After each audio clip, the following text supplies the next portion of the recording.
escrito e guardado.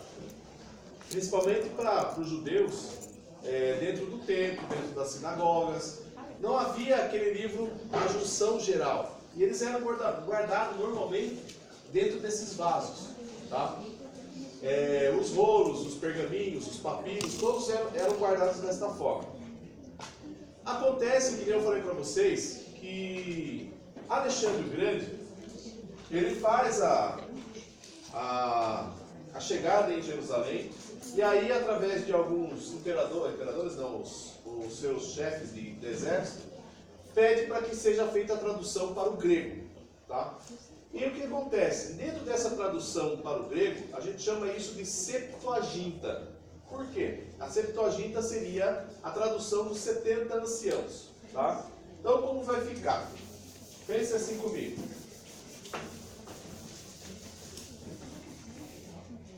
Você tem a Septuaginta,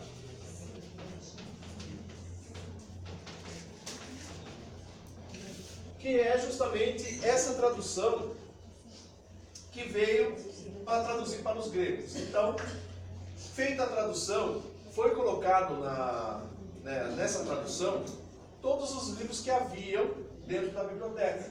Tá? Não só o Pentateuco, mas também os outros livros, que hoje não estão na nossa Bíblia. Um exemplo disso é o livro de Judite, os Macabeus, foram traduzidos nessa época.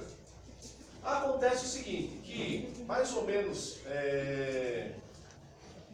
quando você tem o primeiro canon, que a gente chama, o que é o canon?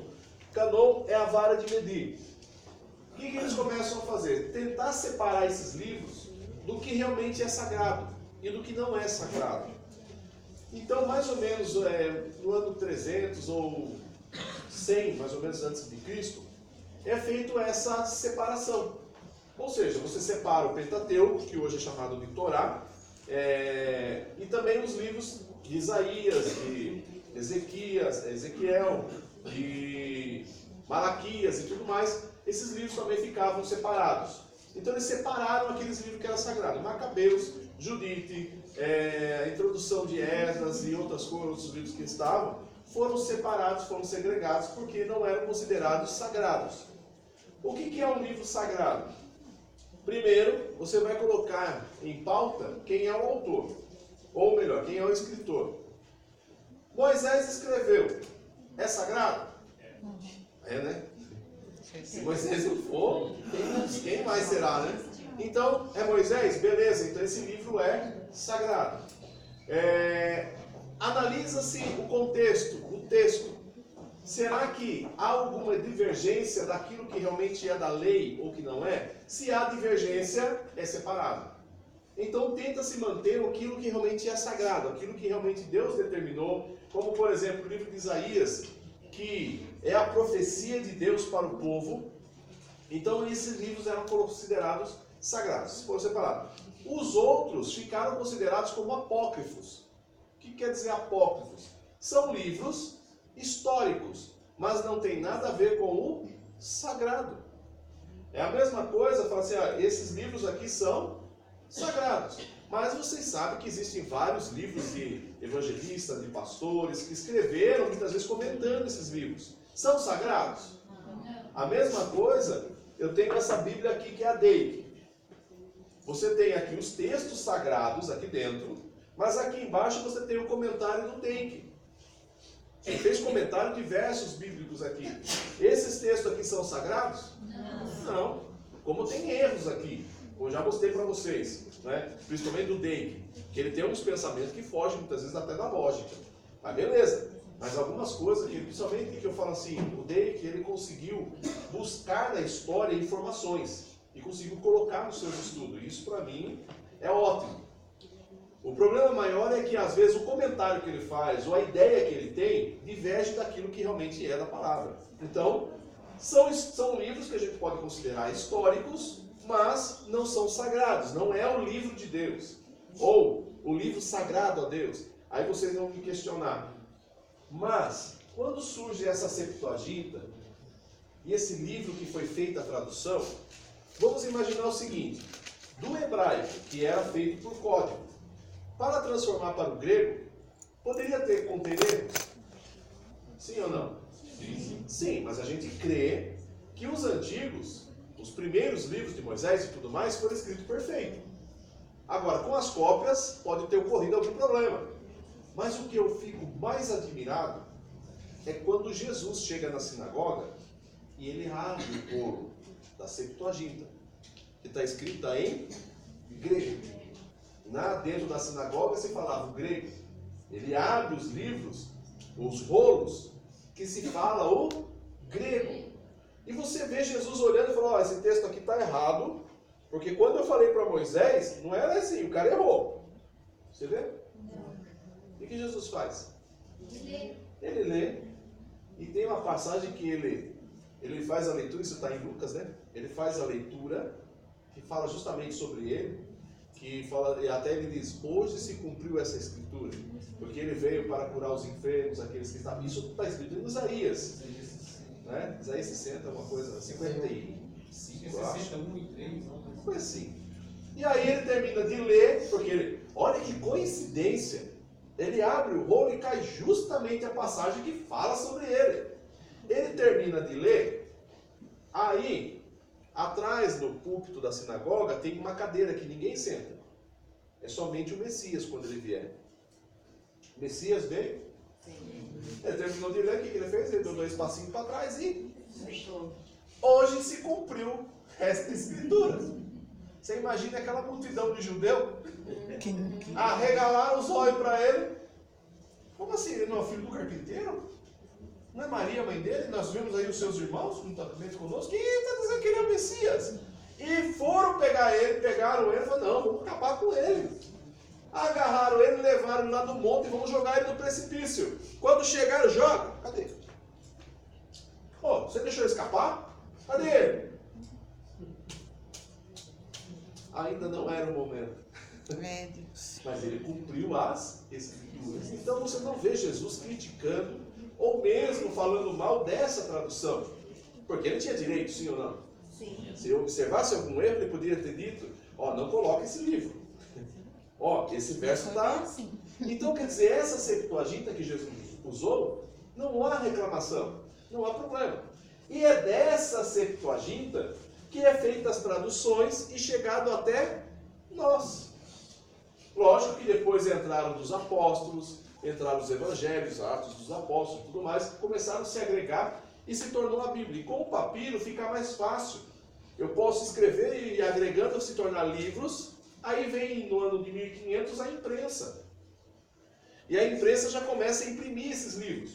Agora, aquela Bíblia que era separada em vários livros, agora se torna uma só. Só que o Novo Testamento era desse tamanho, dessa largura. Fora o Antigo, que também era outro livro gigante e separado. E aí tinha um outro porém. No rolo de Reis e de Samuel e de Crônicas, era um rolo só. Só que para transformar, como ficava difícil, ficava um livro gigante. Então vamos dividir no meio. E dividiram, 1 Reis, 2 Reis, 1 Samuel, 2 Samuel. Esdras e Neemias também eram um livro só. Só que por ser longo, então vamos cortar ele no meio, deixa separado de Esdras e separado de Neemias. Eram livros que eram um só, mas depois se tornaram separados. Bem, a Bíblia então ela começou a ser passada de Jesus para nós, entrou-se. Quando a gente fala na tradução, muitas vezes você vai ouvir alguém dizer assim, mas no original diz assim. Esse original, gente, não existe. Concordam comigo? Aquele primeiro pergaminho que foi escrito por Moisés, acabou. Ele desapareceu. Não existe mais. Então dizer, se eu buscar no original, dá vontade de falar, viu? Onde você achou? É um privilégio ter o original na mão. Na realidade, o original que a gente diz, é na realidade o quê? São cópias. Cópias que chegaram até nós. Então a gente tem cópias hoje do ano 300 a.C., nós temos cópias já a partir do ano 90 depois de Cristo, cópias que vieram depois, né? E uma grande parte está dentro do Vaticano, né? Está lá guardado no Vaticano. E alguns códices você já consegue pegar na internet, porque já foi feita a cópia na internet, e você tem a liberdade de traduzir a Bíblia do jeito que você quiser. Sabendo grego, hebraico, sabendo inglês, espanhol e o próprio português, tranquilo? Você consegue fazer a tradução. Foi o que o Russell Shedd fez? Hã? Russell Shedd? E aí vai por diante, né? Cada um fazendo a sua tradução. Cada um, vamos fazer a nossa, vamos fazer a nossa. Porque cada um vai tentar, lógico, puxar a sardinha pro seu lado. Pode ter algumas mudançazinhas? Pode. Infelizmente. Como os testemunhos de Jeová. Eles fizeram umas adaptações e assim colocaram. Tá? Então a gente tem que tomar muito cuidado, principalmente com essas traduções novas que começam a surgir por aí. O Jeová é Charles Russell, né? Charles Russell. Né? O Russell Shedd é o teólogo, né? É o que traduziu e acabou sendo preso. Aí tem Charles Russell. Charles Russell, que foi alegado na justiça, que foi levado o Charles Russell, que era o cabeça do testemunho de Jeová, e foi questionado se ele sabia o grego. Ele falou, claro. Aí o juiz deu para ele um texto em grego. Ele falou, não, saber eu sei, mas ler não. Mas traduziu. E aí ele traduziu a Bíblia, né? Então aí você vai vendo a situação que foi. E o que é interessante? A Bíblia então ela passou a ser copiada, transmitida, levada de um lado para o outro, até chegar até nós. Já no ano 1200, alguém falou, poxa, está difícil de ficar procurando textos, vamos separar em capítulos. E separou em capítulos. E eu ainda falo que deveria ter uma melhoradinha, mas deixaram assim, ficou, está ótimo. Aí depois, já no ano de 1500 e pouquinho, alguém fala, poxa, mas a gente podia dividir em versículos, né? E aí foi dividido em versículos. Então, capítulo e versículos são novos, são recentes, tá? Antes da descoberta do Brasil. Então, e antigamente não existia isso, tá? Eles eram tudo feito em papiro e assim chegou até nós. Agora acontece o seguinte, eu poderia pegar esse livro e questionar sobre a questão da cópia, sobre a questão da tradução. Se essa cópia e essa tradução, ela está vindo de várias cópias, quantos erros pode ter entrado nela? Muitos. Então a gente pode começar, principalmente a questão da crítica literária da Bíblia. Alguns colocam assim, isso aqui realmente está lotado se nós pegássemos o original e comparasse, com certeza tem muitos erros. Com certeza. O original mais antigo. Se pegasse lá de Moisés e pegasse esse aqui, quanta coisa está errada. Esse era o pensamento até 1945, na Segunda Guerra Mundial. Então muitos diziam, a Bíblia ela não é verdadeira, a Bíblia ela não é real, porque ela pode conter muitos erros. Então, ela começou a cair em descrédito. Mas Deus, como é maravilhoso, e Ele quer mostrar que Ele vela pela sua palavra, está lá um beduíno, andando lá próximo ao Mar Morto, ele perdeu a sua ovelhinha, a sua cabritinha, e ele está procurando a cabrita, ele não acha a cabrita. Aí ele olha assim, lá no próximo ao Mar Morto, uma caverna, chamada a Caverna de Qumran, que depois foi batizada. Ele viu a caverna e falou, será que a bendita está lá em cima? Porque as cabritinhas têm o costume de ficar subindo, né? Ele pegou, catou uma pedra e falou, vou jogar. Se ela gritar lá dentro, ela está lá e vou buscar. No que ele joga, logicamente essa aqui é a história que foi contada, tá? Ele joga e ele escuta um barulho de coisas quebrando. Aí ele falou, o que será? Ele sobe para ver, ele entra dentro da caverna de Qumran. Quando ele entra lá, ele observa vários vasos desse tipo. E cheio de pergaminho, cheio de papiro dentro. O que ele faz? Ele falou, pronto, achei um tesouro. Pegou os papiros e pergaminho, jogou fora e saiu com o vaso na mão correndo para vender na feira. Pô, vaso antigo, gente. Vaso com mais de 1000 anos. Não é mais de 1000 não, mais de 2000 anos. Em 1945, vou vender. E foi vender o vaso. E quando chega lá, um historiador inglês, passando pela feira, porque sempre você vai encontrar pessoas vendendo objetos antigos, ele viu o vaso. E o historiador já sabia que antigamente os pergaminhos e papiros eram guardados nesse vaso. Chegou e falou, está vendendo? Tô. E o que você encontrou dentro? Ah, tinha um monte de papel velho. E o que você fez? Joguei fora. Não, mas tem mais alguma coisa? Eu deixei tudo lá na caverna. Você quer? Eu mostro para você. Ele falou, mas só se você comprar o vaso. Ele comprou o vaso. Comprou o vaso, o pastor levou ele até a caverna. Chega lá, ele encontra papiros, pergaminhos da palavra de Deus. E aí ele fala, não, peraí, isso aqui agora é um achado extraordinário para a Bíblia, vamos assim dizer. Por quê? Essa linguagem que está aqui tem hebraico, tem o grego e tem o aramaico. E lendo o grego ele percebeu que havia livros da Septuaginta. Bem, parou tudo, vamos cavar. E começaram-se as escavações. Não foi só uma caverna, mais de 50 cavernas foram achadas. E aí, através disso, foram descobertas vários vasos, vários pergaminhos, vários papiros. E uma coisa interessante, até papiro do Evangelho de João, encontrado dentro dessas tumbas, dentro dessas cavernas.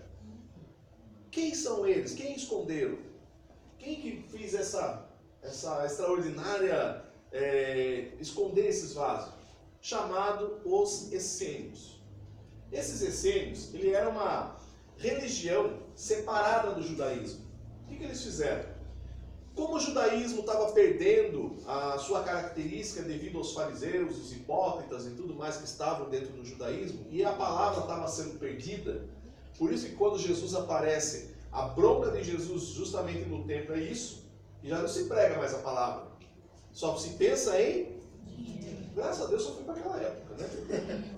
E a ideia é vender, vamos fazer negócio. Dentro do templo você encontrava negócios. Você encontrava venda de animais, venda de objetos, venda de tudo, né? Até aquelas coisinhas da arca, assim, sabe? Vendia-se de tudo dentro do templo. Mas a palavra, o ensino da palavra, já não existia mais. Os essênios, já no ano 1000 antes de Cristo, antes de chegar, já sabia que isso estava acontecendo. Principalmente logo após a guerra dos Macabeus, que foram contra os romanos, eles resolveram se separar. Falaram, não, nós vamos agora ter uma religião à parte. Não entra mulheres, somente homens. E para ser um essênio, você tem que dar tudo o que você tem para eles. Na porta você vende tudo que tiver, entrega para eles e a sua vida será dedicada a fazer cópias do livro sagrado. E você passa então a participar dos rituais dentro dos essênios. E eles acreditavam em Deus, acreditavam na palavra e começaram então a fazer as cópias. Mas só que para fazer cópia, pense comigo, como o primeiro, imagine o primeiro livro que Moisés escreveu em pergaminho. Moisés tinha autoridade, sim ou não? E segundo a lenda, na Bíblia de Moisés, nos primeiros livros de Moisés, tinha o nome de Deus. Deus escreveu o seu nome. Pediu para Moisés escrever. E segundo a lenda histórica dos judeus, quando chegou o primeiro para fazer a cópia, porque o livro de Moisés já estava bem gasto, foi melhor a gente fazer cópia. Então vamos fazer a cópia. Quando chega lá para escrever o nome de Deus, o cara para e fala, opa, esse nome é santo. Eu não tenho condições de escrever o nome dele.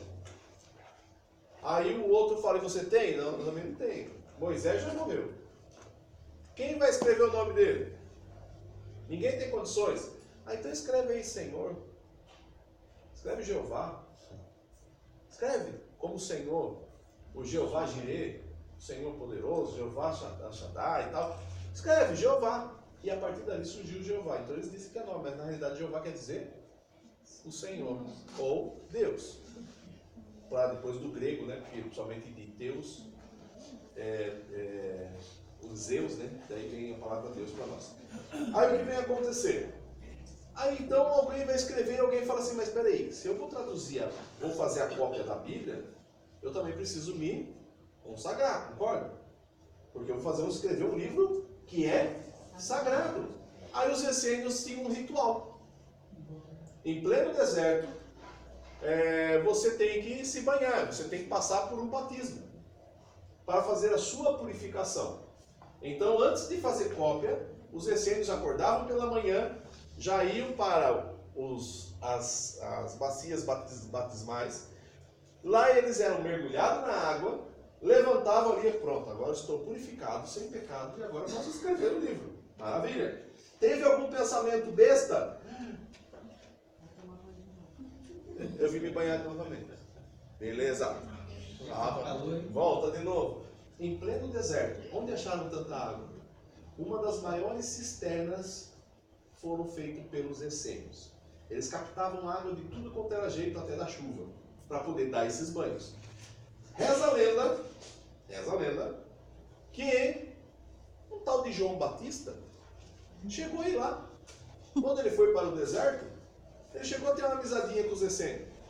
E quando ele saiu de lá, já veio com uma coisa na mente. Olha, o reino de Deus é chegado.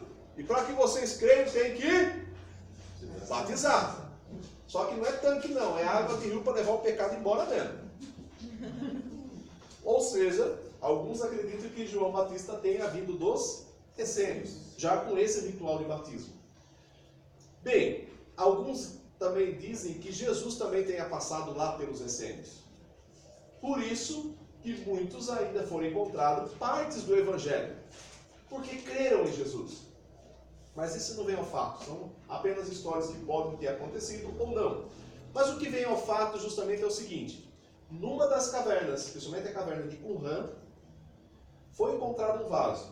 E o que era mais precioso, encontrar o livro do profeta Isaías completo. Bem, é o único livro completo. Até hoje, você encontra lá no Museu de História de Israel. Olha a entrada do museu. Parece com o quê? Vou voltar antes. Olha lá. A tampa do vaso. Eles fizeram como a tampa do vaso. E o mais interessante, esse museu, ele desce na maior profundidade. Diz que se houver uma guerra atômica, o livro do profeta Isaías está a salvo. Por quê? O livro foi achado completo.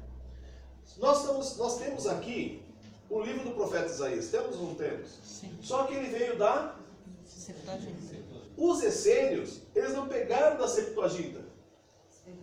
Eles pegaram um livro mais próximo do que era do profeta Isaías. Então pensem comigo, ó. Se a Septuaginta tem Isaías e os essênios pegaram uma tradução à parte e ficou parado no ano mais ou menos 1000 antes de Cristo. Ficou parado, até que acharam em 1945. Se esse livro de Isaías, que passou pela Septuaginta, que foi feito tradução, e chegou no nosso livro hoje, olha só que situação, gente. Fácil. Vamos traduzir esse livro e comparar com o nosso livro aqui. Se tiver erros, fechou. A Bíblia está tudo errada. Notícia em 1947. Nas folhas do jornal inglês, jornal americano, jornais mundiais, dizendo: agora sim, será provado que a Bíblia está errada. Logicamente, a tradução demora, né? Eu vou quase 5 anos, eu acho, 5, quase 10 anos para fazer toda a tradução. 1957, 1960, 70, 80, 90. Cadê a notícia? Ninguém falou nada. Por que será? Porque não tinha notícia. E o que é mais lindo, você acha esse livro na internet. Você mesmo pode traduzir e compara. Acha um erro. Nem a vírgula. Uma Bíblia, um livro tão sagrado, que para os judeus que está guardado, olha lá, aqui dentro está o livro. Logicamente, esse aqui não é o meu original, tá? É a cópia. Porque não são doidos de deixar. Tem uma reportagem, vamos ver se eu acho, eu mando no grupo para vocês. Teve um cientista, um comentarista americano, ele foi até Israel e deixaram ele entrar, porque ninguém deixa. E ele pôde ver o livro de pertinho. Tudo foi filmado. eu mando para vocês. Então esse livro aqui é a cópia.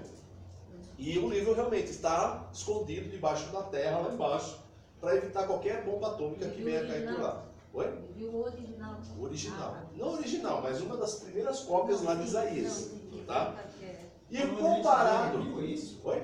Provavelmente antes do ano 1000 essa cópia? Possivelmente. Antes da vinda de Cristo ali, de Cristo, mais ou menos no ano de 1000 AC, ele está ali. Então, quer dizer, esse livro foi traduzido e comparado com o nosso, não tem diferença nenhuma. Cadê a mídia? Cadê todo aquele reboliço? Aí vamos traduzir os livros que eles têm. Acharam Salmos, acharam Profeta Malaquias, 3:10, acharam Ezequiel, partes de Gênesis, partes de Levítico, acharam partes do Evangelho e outros livros que eles também faziam. Eles tinham seus rituais. E uma coisa interessante, que enquanto o judeu tem o calendário lunar, eles criaram o próprio calendário, o calendário solar, com 365 dias por ano, com 12 meses, quase igual o nosso. Então os essênios, eles tinham uma mentalidade totalmente diferente, eles eram muito mais avançados.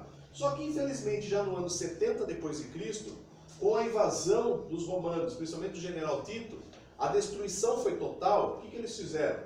Eles guardaram os manuscritos em caverna para que o general Tito não pegasse, porque ele estava destruindo tudo. E graças a Deus por isso, porque hoje podemos comparar. E o mais interessante foi, nós tivemos o privilégio de ir no museu, que eles trouxeram os manuscritos do Mar Morto para o Brasil, e veio estar ali em São Paulo. Era para ir no Rio de Janeiro, só que estava tendo aquele problema de tiro, eles não quiseram deixar lá, aí mandaram para São Paulo. E para nós foi um privilégio a gente poder estar lá e ver todos esses objetos, sandália, moeda, coisas que os essênios usavam, que é o mesmo da época de Cristo. Então é muito legal. E o mais interessante, eu fiz um convite para a igreja na época. Falei, gente, vamos, eu vou alugar um ônibus. Aluguei. Só foi 5. Não, uns 11, vai. Uns 11. Além de nós 4, né? Uns 11 foram. Falei, nossa, que tristeza. Mas para mim, que alegria. Poder chegar lá e aí Mas meu quem entusiasmo. foi, né? Porque assim, eu estudava os essênios já desde os meus 15 anos de idade. Foi algo assim, quando surgiu na época, tinha vários livros, várias coisas.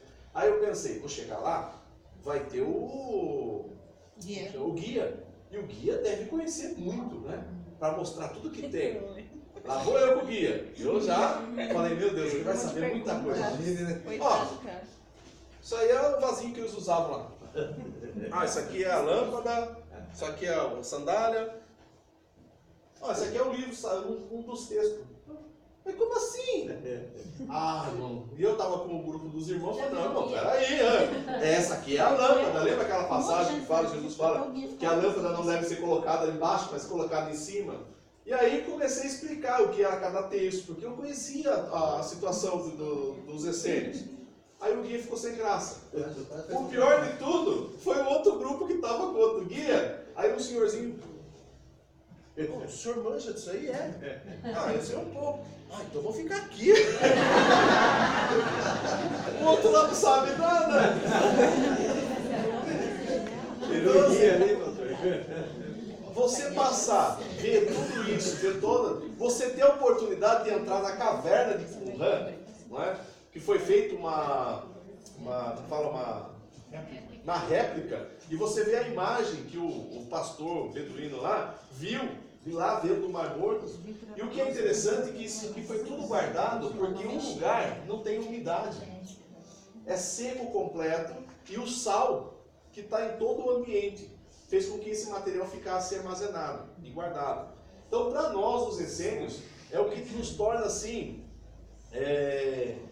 trazendo a Bíblia realmente como ela realmente foi escrita. Então podemos dizer que da forma que ela foi escrita, ela chegou até nós, amém? Amém. E esse texto, Deus zelou por ele para chegar até nós. Ó, esse aqui é o papiro que era feito. Depois eu vou mandar tudo certinho para vocês, assim. Uma vez o pai fez, lembra? É verdade, lembra? Eu Você fiz fez? uma vez, eu comprei não, foi num casamento. Mas o Dinha, né, que tinha feito. Teve um casamento e eles levaram essa planta E essas plantinhas, ó, que fica aqui assim, ó. E colocaram no casamento. Quando eu olhei, eu falei, nossa, é papiro. Acabou o casamento, eu já catei. Falei para a esposa do pastor, falei, não, posso pegar essas plantas aí? Mas você vai querer? Eu falei, quero. Separei, cortei elas, fiz bonitinho, deixei um mês na água. As pedras depois, né? Depois eu coloquei elas, prensei na pedra e deixei mais um mês. Aí não é que tirou a folhinha depois? Eu falei, olha que coisa linda. Depois perdi.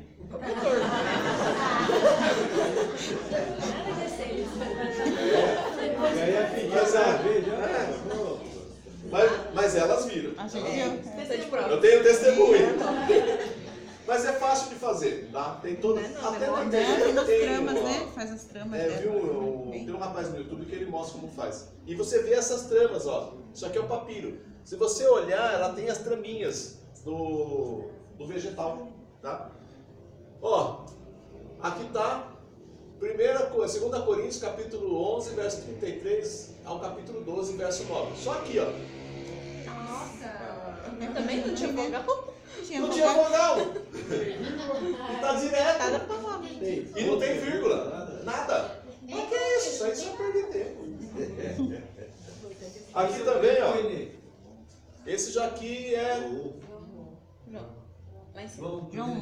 João, né? É João capítulo 1.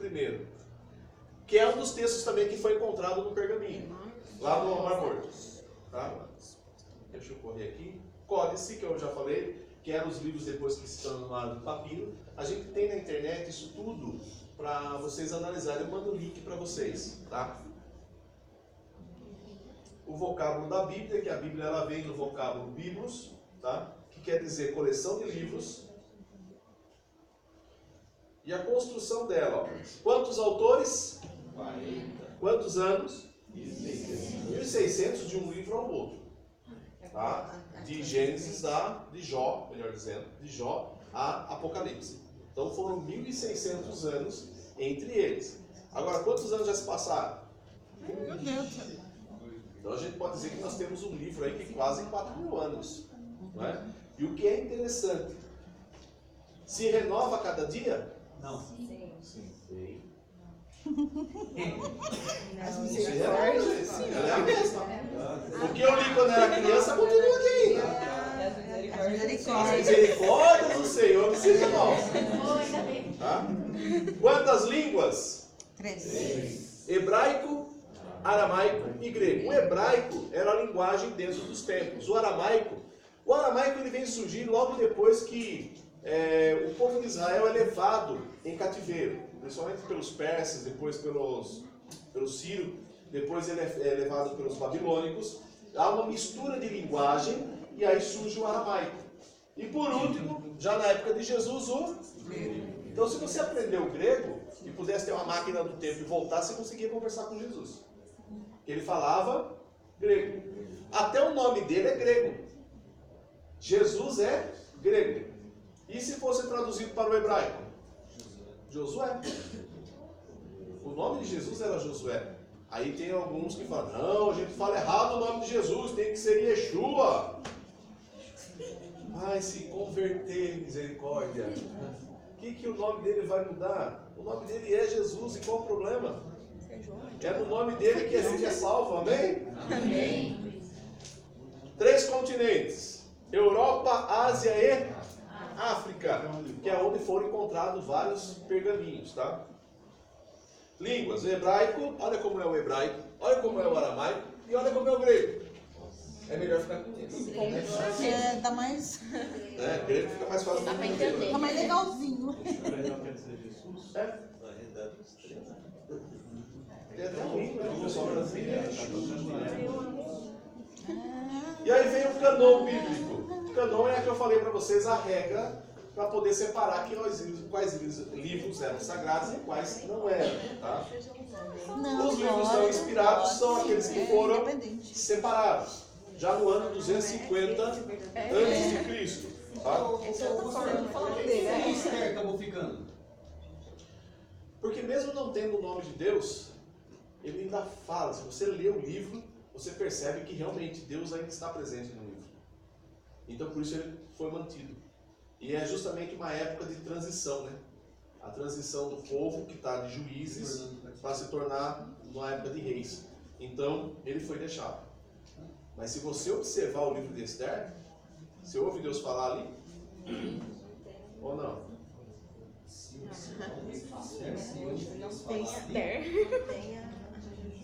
Houve resposta de Deus para o Mas então esse livro não serve para nós? Serve. Ah, então tem regra, então serve. Tem. Então ele é sagrado. Ah, por exemplo, Cantares de Salomão. Esse livro não devia ser sagrado. E olha que houve muita discussão. É você, meu filho. Se Cantares de Salomão entraria ou não no livro sagrado. Mas ele teve que entrar. Por quê? A Bíblia não fala sobre tudo? Tem que falar dos casais também. Então ele é sagrado. Fala de coisas extraordinárias. Fala do amor de Salomão por uma de suas mulheres, a qual realmente ele amou. E mostra o amor de Deus para com a sua igreja.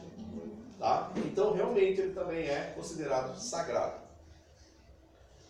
Os livros não inspirados eles se tornam livros históricos, tá? Que são livros que realmente trazem a história, como o livro de Macabeus, de Judite, que narram as histórias do passado. Se vocês tiverem a oportunidade, leiam. Ele não é sagrado. Mas por que a Igreja Católica resolveu aceitar? Mesmo que a Septuaginta lá foram tirados, a Igreja Católica resolveu colocar. Porque algumas coisas dentro dos livros serviram para rituais. E o que é interessante, no ano 1500, começa a ter os protestantes. Principalmente Lutero, levantou a bandeira dizendo: vocês estão traduzindo tudo errado, vocês estão enganando o povo, eu vou mostrar a verdade. Traduziu a Bíblia para o alemão. O povo agora tem a Bíblia nas próprias mãos. Aí os católicos na época falaram assim: puxa vida, agora eles vão ler e agora vão descobrir realmente, né? E tem algumas coisas que não tinha necessidade. Por exemplo, tem necessidade de acender vela para o morto? Não. Por que não? Por que eles acendem vela para o morto? Porque existe um lugar chamado purgatório. E a pessoa cai lá, e se não tiver uma luzinha para caminhar eles, coitado, Vai chegar lá. ficar lá perdidos para sempre. Se ajudar com moedinha, você vai errar. Daí exalta. Então, não tinha. Se você olhar os textos que a gente tem, fala sobre o quê? Onde está o purgatório? Onde está que tem que acender vela? Onde tem que acender incenso para poder espantar os maus espíritos? Mas aonde está isso escrito? Não tem. Aí você lê o livro de Judite, não, de Tobias. E o livro de Tobias, o Tobias ele descobre que ele está num momento desesperador, tem um demônio querendo pegar ele. Aí o anjo fala para ele: faz o seguinte, pega o fígado do peixe, transforma em pó, e aí você faz uma velinha, acende. Que aí o fedor daquilo vai espantar esse mau espírito. Olha, vamos colocar na nossa Bíblia, incenso. Aí você pega lá o livro de Macabeus e fala do purgatório. E aí tinha que acender velas para poder conduzir, porque o anjo falou que tinha que usar para conduzir os maus espíritos, ou os espíritos dos bons. Agrega junto e deixa traduzir. Está na nossa Bíblia, está na Bíblia deles que não está. E assim foi agregado. E o interessante é que a partir de 1540 é que vai surgir esse agregar desses livros dentro da Bíblia Católica. Para quê? Para bater contra os protestantes. Por isso que essa Bíblia é considerada a Bíblia protestante. Porque ela só contém os livros sagrados que também foram considerados pelos judeus. Os outros não foram, mas a gente considera como histórico. Não está na nossa Bíblia. Mas eu leio a parte. E graças a Deus está na Bíblia Católica. A gente Então a consegue data ler. que esses livros foram inclusos foi a partir de 1500. 1540, na Bíblia Católica. Ela foi agregada depois. O Brasil estava com 40 anos de idade. E aí foram agregados para poder fazer essa junção vamos dizer assim, das ideias que eles tinham dentro dos livros deles. Tá? Vamos lá. A estrutura da Bíblia você já conhece. Tem quantos livros? E o que é mais interessante, abre o livro de Isaías.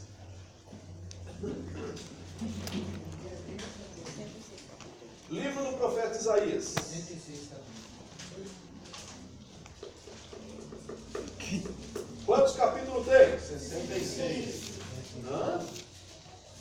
Peraí. Muito semelhante à nossa Bíblia, né? Por isso que o livro do profeta Isaías também é chamado de Pequena Bíblia. Por quê? Nós temos 66 livros e o livro de Isaías tem 66 capítulos. Olha que coincidência. Mas peraí, vamos tirar a dúvida. Quantos livros nós temos do Antigo Testamento? 39. Os primeiros livros do Antigo Testamento, os 39, falam sobre o quê? O que ele fala a eles? O que ele fala? O que ele conta? Qual é o objetivo desses 39 livros? Contar a história. Contar, preparar a história de que haveria um Messias. Se você pegar no capítulo 1 de Isaías até o capítulo 39, ele fala do Messias que há de vir. É o mesmo que acontece nos primeiros livros da Bíblia. Bem, mas aí sobrou quantos? 27. 27. Do capítulo 40 de Isaías até o final, ele vai falar da obra do Messias. Como o Messias vai fazer, as curas que ele vai começar a acontecer. Então, peraí, quando eu olho os evangelhos, fala sobre o quê? Jesus fazendo milagres. Ah, mas é muita coincidência. Então vamos lá para o final de Isaías. Porque se realmente tem muita comparação, lá no livro do capítulo 66 de Isaías,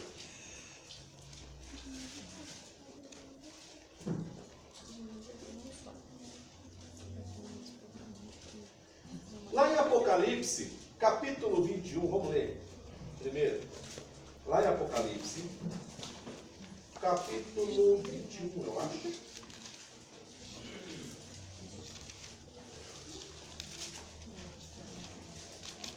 Capítulo 21, verso 1. Quem achar e lê para nós? Eu vi um novo céu e uma nova terra. Isso, até aí. E vi um novo Céu. e uma nova terra. Então quer dizer que em Apocalipse fala de um novo céu e uma nova terra? Sim. Olha que interessante, Isaías 66, verso 22. Assim como os novos céus e a nova terra. Os novos céus e a nova terra. É igual? Eu hei de fazer Fala da mesma coisa? no diante da Olha minha que face. coisa linda.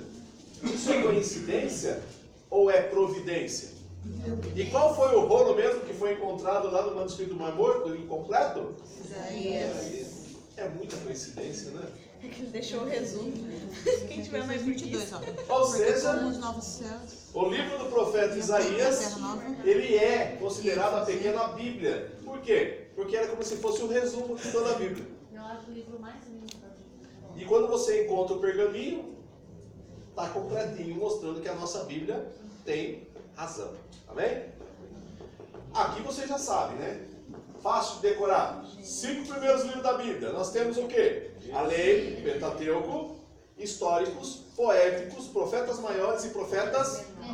É que os profetas maiores tinham mais de 1,80 m. Os profetas menores passavam de 1,60 m. Nãozinho. Ixi, eu ia ser dos meus. É isso?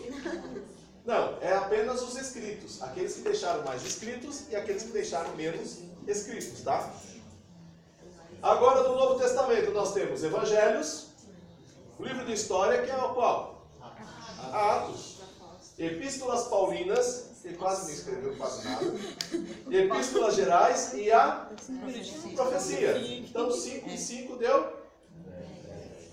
Que são as minhas? Que deveria ser usada para abrir, para quê?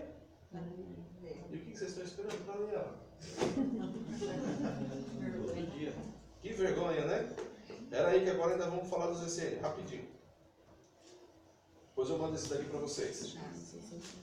Então essas traduções, só para vocês verem como era o deserto. Olha o local onde foram encontrados os livros, tá? Até agora há pouco tempo encontraram mais um. Tem musiquinha. Nossa! Chique. Não sabia não? Cara. Eu sempre deixo no desligado o volume. Chega de volume, né? Pelo amor de Deus.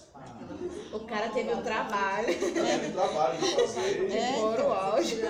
Assustou eu. Bem isso. Então os essênios, olha só como é a região. Apagado. É. Apagado. Paga mais um, meu irmão. Aí, Aê. agora fica melhor. Então olha como é a região que é só deserto, tá? Mas lá na frente você ainda vê um pouquinho de verde, tá vendo?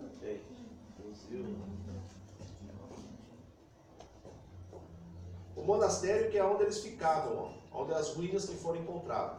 Nossa, Esse é um dos textos essênios. Não pagarei o homem algum com o mal, persegui-lo-ei com a bondade, pois que o julgamento de todos os vivos cabe a Deus, e é Ele quem irá entregar ao homem o seu prêmio. Interessante, Jesus falou alguma coisa sobre isso? Por isso que alguns falam, Jesus passou por lá.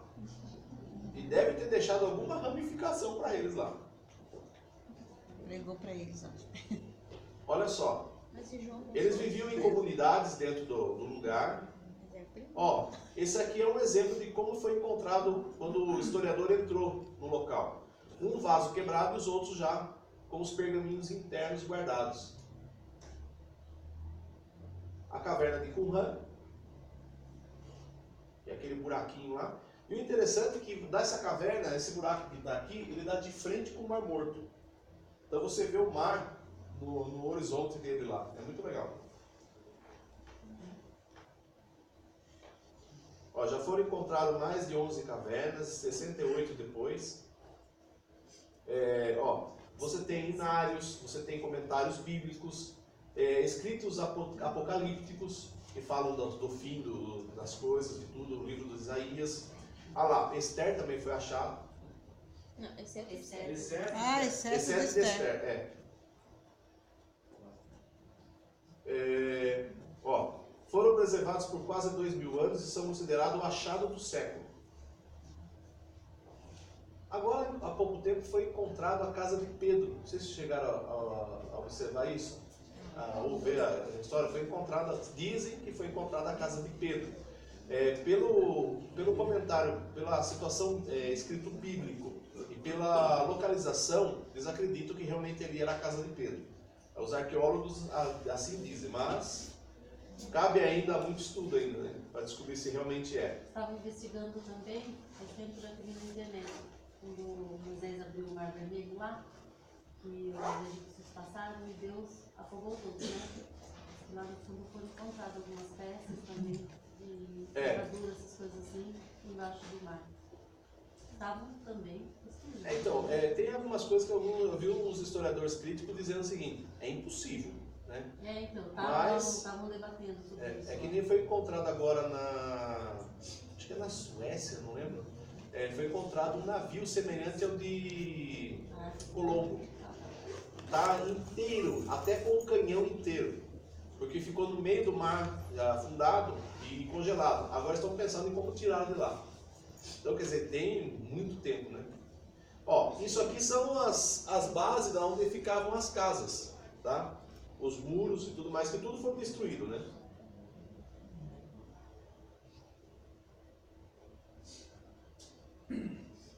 Vê se mostra isso aqui. Ó, a quantidade de vasos e objetos. Isso tudo veio para o Brasil, para a gente poder também ver.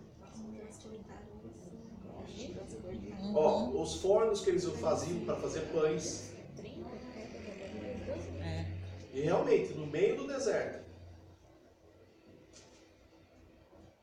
Cultivavam hábitos saudáveis, zelando pela alimentação, pelo físico e higiene pessoal. Então eles tinham realmente uma questão assim, física e saúde espetacular. Terminavam as tarefas, banhavam-se em água fria e vestiam túnicas brancas. Comiam uma refeição em absoluto silêncio, só quebrado pelas orações e recitadas pelo sacerdote no início e no fim. Semelhante ao que Jesus fazia. Depois que terminava a refeição, fazia-se a oração, depois ele lava os pés dos discípulos, né? Ó, o silêncio era prezado por eles. Para um essênio, a voz possuía um grande poder e com diferentes entonações era capaz de curar um doente. Só pelo falar. Por isso que eles têm muito cânticos e também dizem que tem uns cânticos que curavam os doentes. É o que a gente fala, né? Que quem canta... Os males espantam. E eu até os bons quando eu canto, sai todo mundo de perto. Até o aleijado sai, né?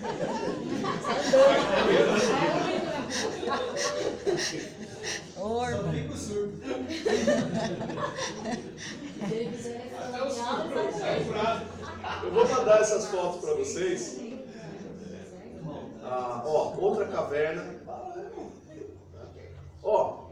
Na época que foram achados, isso em 47, tudo fragmentos, tudo picadinho. Eles tiveram o trabalho de fazer a montagem de tudo isso e fazer as traduções. Tá? Olha o trabalho que eles tiveram para fazer isso.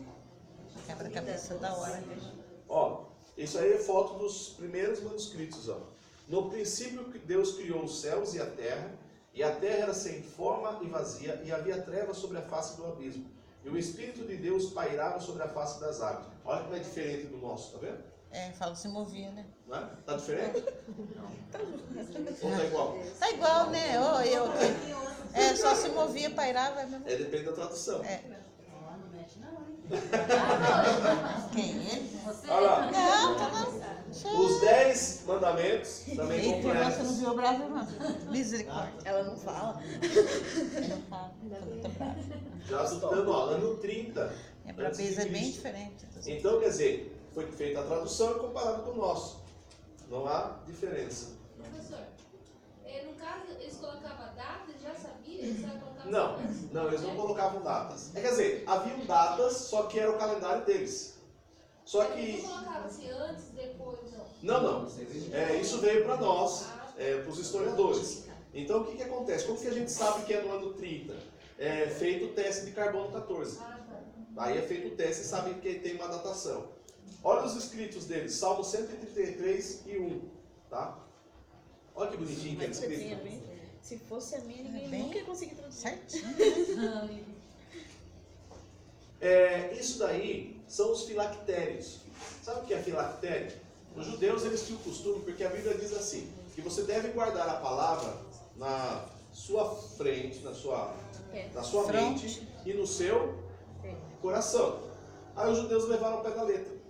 O que eles faziam? Eles pegavam os 10 mandamentos, escreviam pequenininho, coisa minúscula. Quando a gente fez lá no museu, a gente observou, papeizinhos, era a caixinha feita com papeizinhos, papiro tão pequenininho, que para você ver, você tinha que pegar a lupa para ver o que estava escrito. Aí você fala, como que escreveram? Se a leite ela só veio surgir depois. Ficou caneta de escrita fina que utilizaram. É minúsculo. E tem os 10 mandamentos. O que eles fizeram? Eles colocavam isso em pedra, faziam as caixinhas, colocavam os mandamentos lá dentro e amarravam na testa ou no braço. Porque daí você está na mente ou está no coração. Ai, que bobinho, podia ter guardado dentro, né?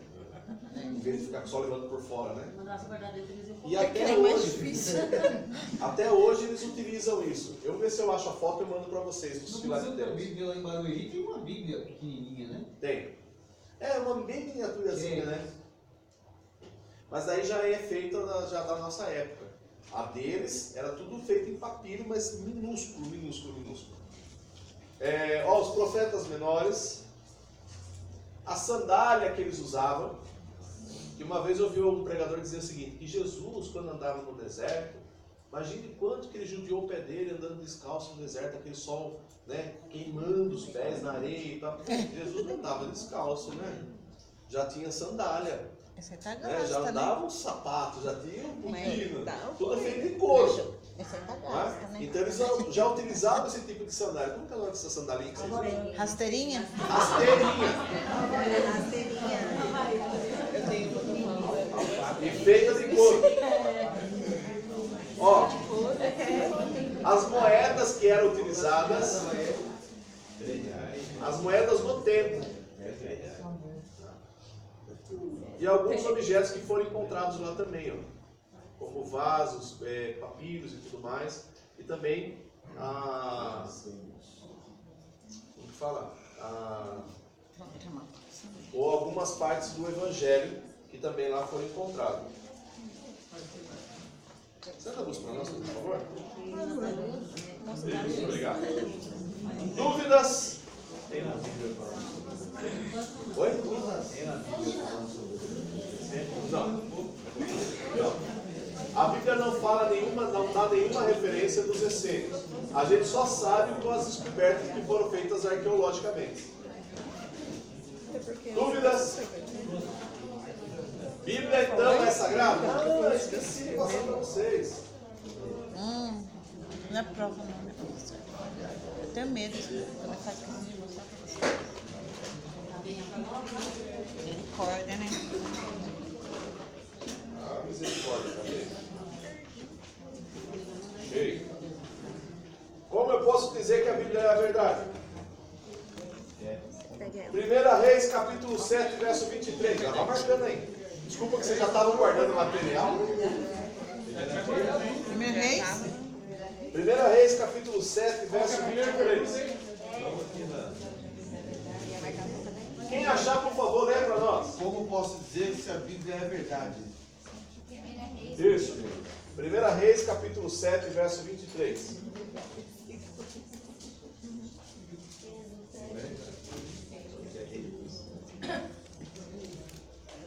Sete. 1 Reis, capítulo 7, verso 23. E também tem outro texto que é semelhante a 2 Crônicas 4, 2. Mas vamos ficar no 1 Reis 7 e 23. Ao redor da borda de fora do tanque havia 2 carreiras de cabeças de bronze. É isso? Ó, deixa eu pegar aqui na minha tradução. 1 Reis 7, 23. Fez mais o mar de fundição e de 10 côvados, e de uma borda até outra borda, redondo ao redor, e de 5 côvados de alto, e um cordão de 30 côvados cendia ao redor. Sabe o que é isso? Não. A regra de pi. Como que eu sei o diâmetro de uma coisa redonda? Como que eu meço? 2πr. Lembra? 2 vezes o pi vezes o raio. Está escrito aí. Você chega, você consegue obter o raio e aí você descobre que tem 30 de diâmetro. Diâmetro, né? Ao redor. É a regra de pi. Mesmo antes de existir a regra de pi, Salomão já estava calculando a regra de pi. Sim, né? O pi, mano? Lembra quanto que vale o pi? 3,14 mais alguma coisa. É escrito assim, ó. Salomão já fazia a conta antes de saber a regra de pi. Não diz. 2 palitinhos e... O nosso planeta formado pelo pó das estrelas. Lembra que a ciência fala? Que houve uma explosão no universo, Big Bang, e aí o planeta Terra ele começou a se formar com a poeira das estrelas e começaram a se juntar, formando o nosso planeta. Sim, E a Bíblia não fala diferente, fala? Não, está escrito. Abra sua Bíblia aí no livro de Jó. É um livro científico, o livro de Jó. Capítulo 38.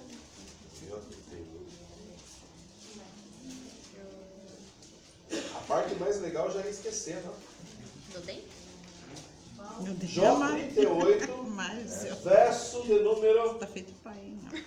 Contando o final do filme. Peraí, 38, verso... Eu não estou enxergando aqui. 38. Meu Deus, ajuda, Senhor. 38? Isso. Quando se funde o pó numa massa e se pegam os torrões uns aos outros.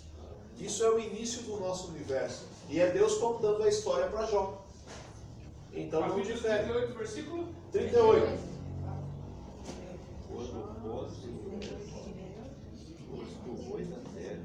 Outra coisa. A Terra é redonda ou ela é plana? É redonda ou é plana? E agora, a ciência fala o quê? E os doidinhos da cabeça? E o que a Bíblia fala? Será? Jó capítulo 37, verso 12. Doidinho na cabeça. Só o povo está quadrado.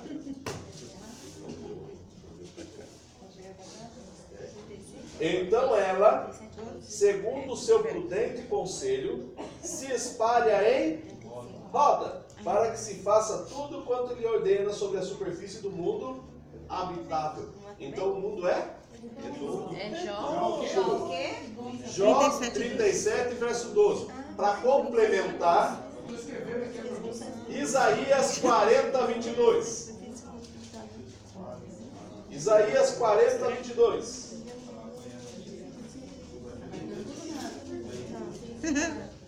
Isaías 40, 22. Ele é o que está assentado sobre o globo.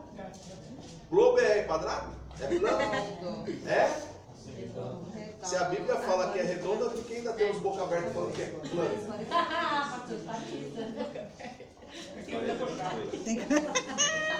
Sempre tem isso, pô. O mais interessante. Eu tô plano agora, né? Você era terra plana? Você perguntou a boca. Por que tem uns boca aberta? Vamos lá. Segundo a história, segundo Gagarin, quando ele foi em 57 para o espaço, ele observou o planeta e falou, não é que o negócio é interessante? Isso em 1957. O planeta, ele está sendo sustentado pelo nada. Olha que interessante, em Jó, capítulo 26, verso 7. Ficou nervosa, né, irmã? Essas perguntas valem slides também? Não, essa não. Eu mando para vocês no grupo. Jesus, irmã,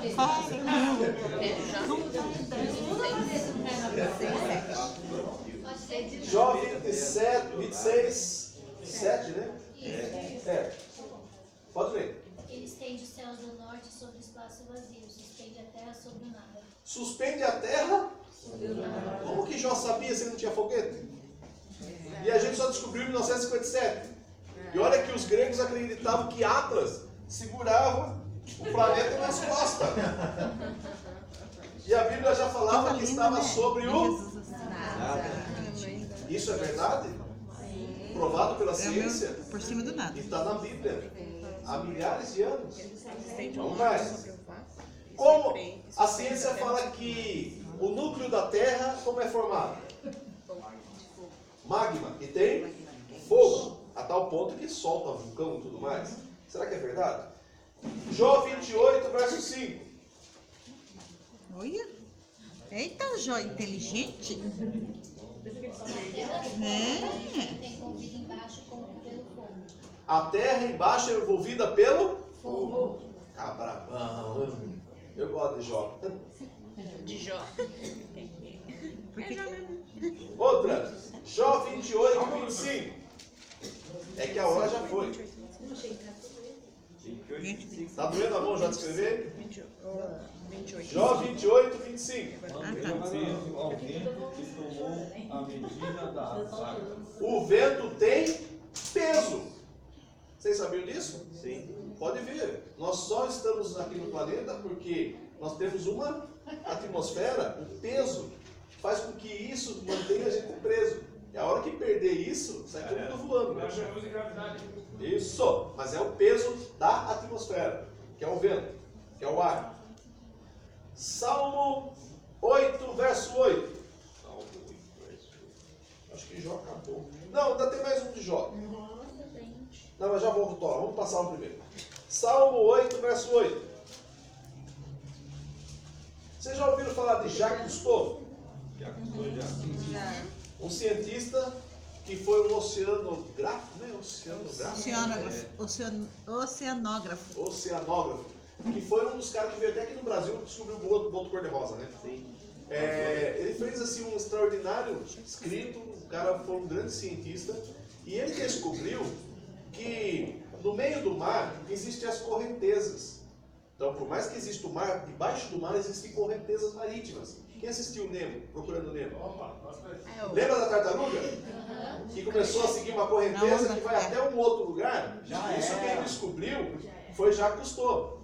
Por isso que aparece no filme. Aí vamos para a Bíblia, Salmo 8, verso 8. O meu tá diferente. As aves dos céus e os peixes do mar, e tudo que passa pelas veredas do mar, correntezas do mar. Então quer dizer que o mar também tem correntezas submersas. Já estava na Bíblia. Vamos agora para Eclesiastes. Olha. A Mari. Eclesiastes, capítulo 1. Outra coisa que estava esquecendo. Quando, professor? Eclesiastes, capítulo 1, verso 7. Como funciona a chuva? Evapora, esfria e desce. Todos os ribeiros vão para o mar, contudo o mar não se enche. E para o lugar para onde os ribeiros vão, para aí tornam eles a ir. Ou seja, o rio vai para o mar, ele evapora e volta para o rio. É o ciclo da chuva. Agora vamos para mais uma. Jó, capítulo 37. Não, vamos antes. Jó, capítulo 19. A Mari vai morrer do coração aqui já. Verso de número 20.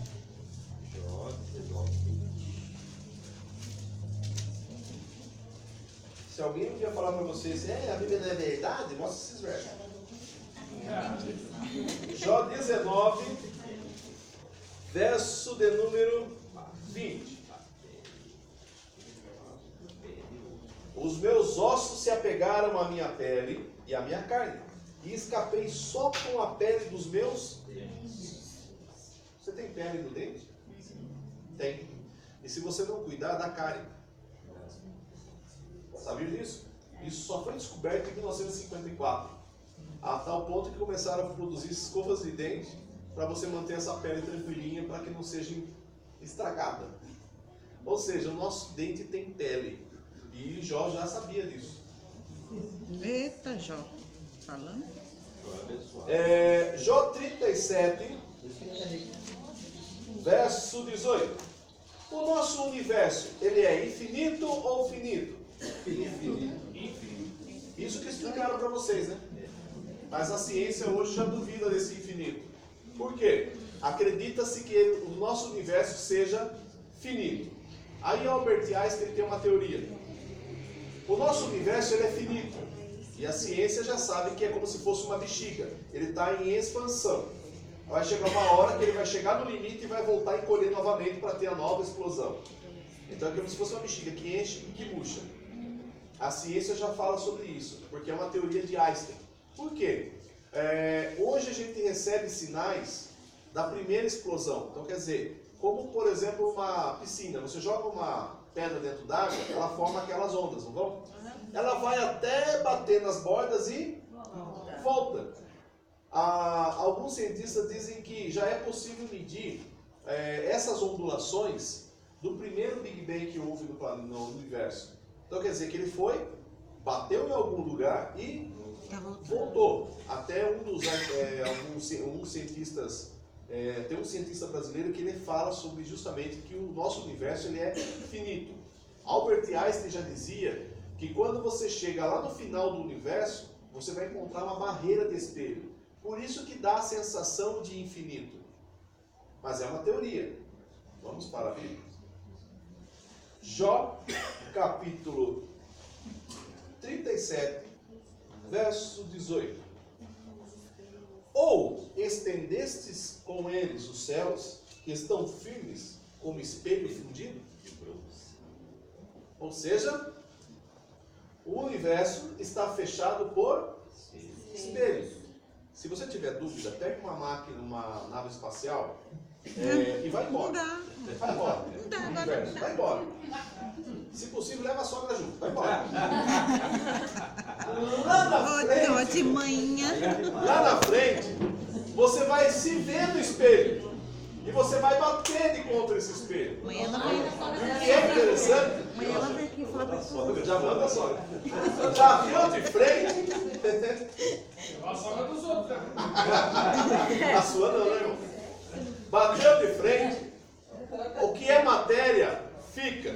O que passa é espiritual. Quebrou a carcaça. Já era. O espiritual passa, mas o material fica. Nada de material passa para o mundo espiritual. Isso tudo dentro desse universo que está fechado. Agora existe a teoria dos multi-universos. Que nós estamos em um universo. Mas existe a teoria de vários universos semelhantes ao nosso. Interessante. Será que a Bíblia fala? Vê? Hebreus. Meu Deus. É muito bom agora, hein, na aula. Podia ter começado assim, né? Pois é. Hebreus, capítulo de número. Deixa eu achar aqui. 11.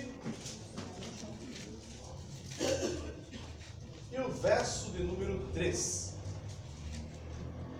E eu vou fechar nisso.